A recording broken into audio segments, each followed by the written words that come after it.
عبدالرحمن بابا فرمایي وی هغه ژوي چې بې خدایه محبت کا همګي واړه بې ځایه محبت کا. عبدالرحمن بابا فرمایي څوک چې د الله نه بغیر د دنیا نورو شیانو سره مینه کوي هغې په غلطه دي.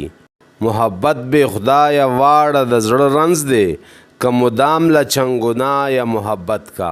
عبدالرحمن بابا وایي چې د الله نه بغیر د دنیا د شیانو مینه صرف بیماری ده، د زړه رنځ دی، مطلب تسلی پې نه ملاویږي. چنګ وایي رباب ته او نای وایي شپیلی ته، مطلب تی د دنیا شی نه دي.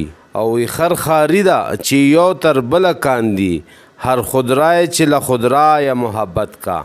خرخاری وی چاپلوسی ته او خودرایه هغه کس ته وی چې هغه خپلو خبرو له اهمیت ورکوي او د نورو خبرو پروا نه ساتي. نو عبدالرحمن بابا وی داسې خلک یعنی خودرایه خلک چې کله یو بل سره د مینې اظهار کوي دا په اصل کې چاپلوسی ده، د دې یو بل سره غرض وي، په صحیح معنو کې دی یو بل سره مینه نه کوي. او نتیجه یې ریشکنده جامه پاروي آدمزاد چې له چارپایه محبت کا.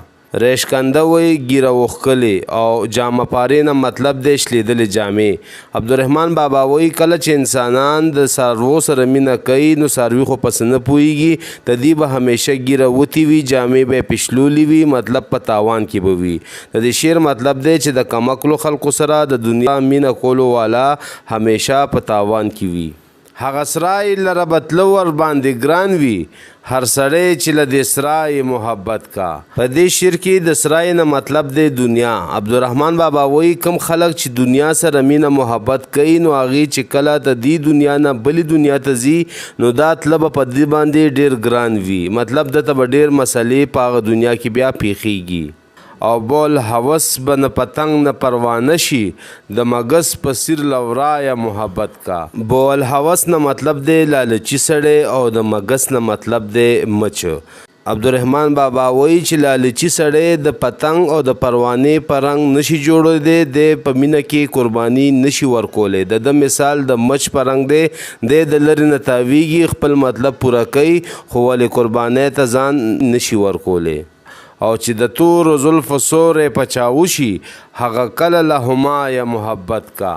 هما یو فرضي مارغه دی، په کیسو کې داسې مشهور و چې دا به د چا په سر کېناستو نو هغه به باچا کېدو.